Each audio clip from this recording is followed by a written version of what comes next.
Poutine n'a pas de marche arrière, mais par contre, il sait très bien s'arrêter quand il voit qu'il y a plus fort que lui en face.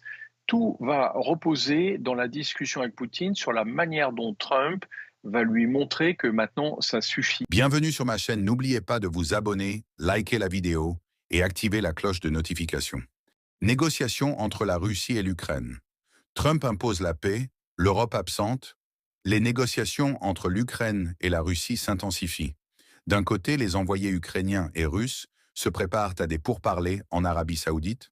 De l'autre, les États-Unis, sous l'impulsion de Donald Trump, font pression pour un cessez-le-feu total. Mais Vladimir Poutine hésite. Pourquoi? Quels enjeux cachent ces discussions?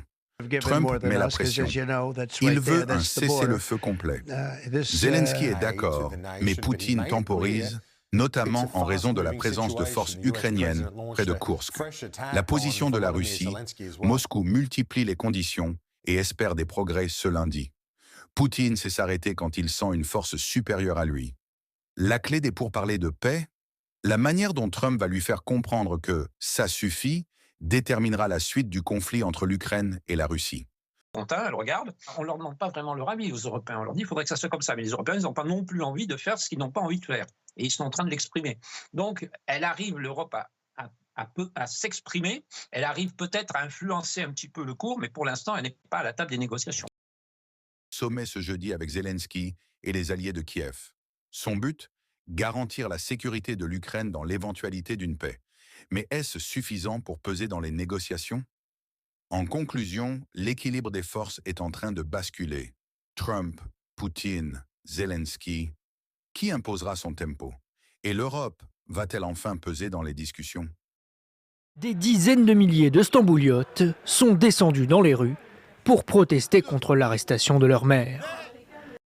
Toujours dans l'actualité ce 19 mars 2025, Ekrem İmamoğlu, maire d'Istanbul et figure majeure de l'opposition turque, a été arrêté et incarcéré à la prison de Marmara.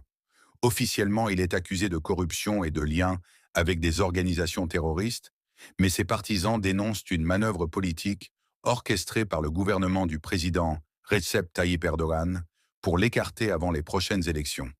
Suite à son arrestation, la Turquie connaît une vague de manifestations sans précédent, avec des protestations dans 55 des 81 provinces du pays.